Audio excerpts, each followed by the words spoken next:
4,000 Essential English Words. Book 5. Pollination.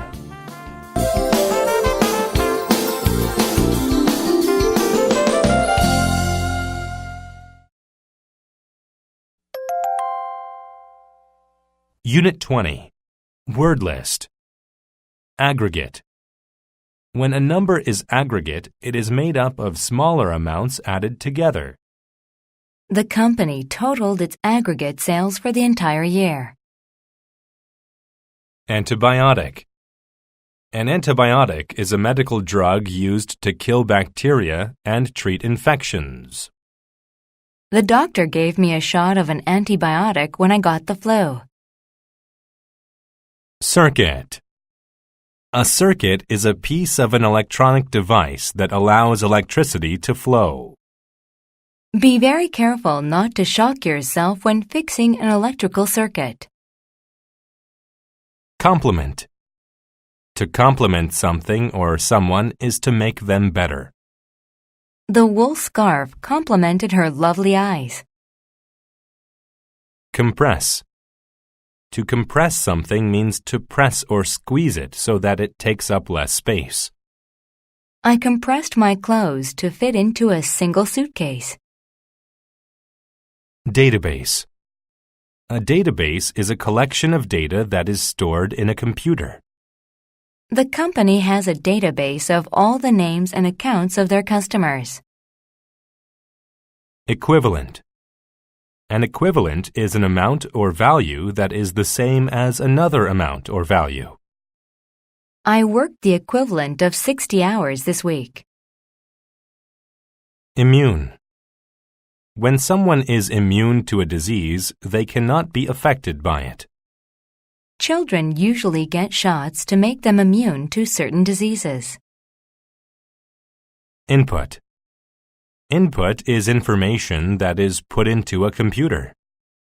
Type the input into the computer program. Intimate. When a relationship is intimate, the two things are very closely connected. I only tell my secrets to my most intimate friends. Magnet. A magnet is a piece of iron or other material which attracts iron toward it. I used a magnet to pick up the nails that were scattered on the floor. Metabolism. A person's metabolism is the way chemical processes in their body use energy. If you exercise every day, your metabolism speeds up. Microchip. A microchip is a small device inside a computer that holds information. I can put more data on my computer if I buy a more powerful microchip. Phase. A phase is a stage in a process or the gradual development of something.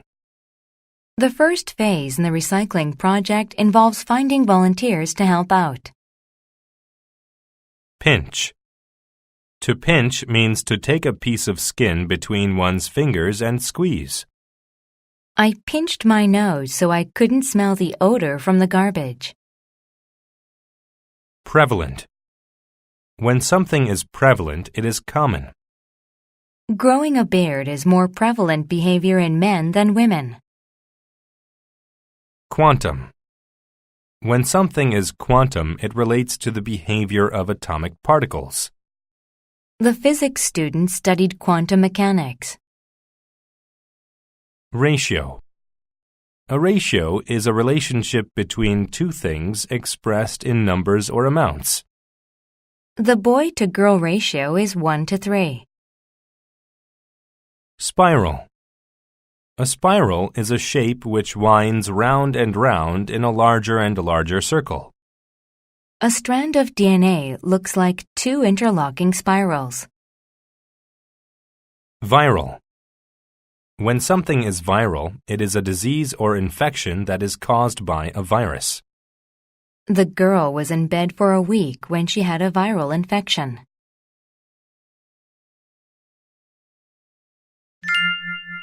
Microchips. The bond between humans and computers is becoming more intimate than ever before. Scientists are now putting microchips inside people's bodies. They are made up of compressed electrical circuits that can detect and record data about the body. They are tiny, but they hold the equivalent amount of data as most computers. A microchip is put to use inside a person with a simple procedure. First, a doctor must put data about the patient onto a chip. Input about the person's age, race, gender, and medical history is stored on the chip. The second phase of the process involves putting it in the person's skin. The doctor pinches a piece of skin and cuts a tiny hole with a tool shaped like a spiral. The chip is inserted, and the skin is allowed to heal. At last, it begins the task of putting data into its database. Microchips scan the patient's body to record what is happening on the quantum level. They can find problems with the person's metabolism and organs. They can also detect viral infections. They can find the aggregate number of immune and infected cells and present the results in a ratio. They can even tell doctors what type of antibiotic to give to the patient. To recover the chip's data, the doctor uses a special magnet that copies it. This way, the doctor can put the information from the chip onto a computer. Then they can find out exactly what is wrong with the person. The idea of putting chips in humans is still very new. However, it is now becoming more prevalent. Scientists and doctors are hopeful about the future uses of microchips. Someday, all new babies might get a microchip soon after they are born. Doctors will be able to know about any problems from the very beginning. It is obvious that medicine and computers complement each other well.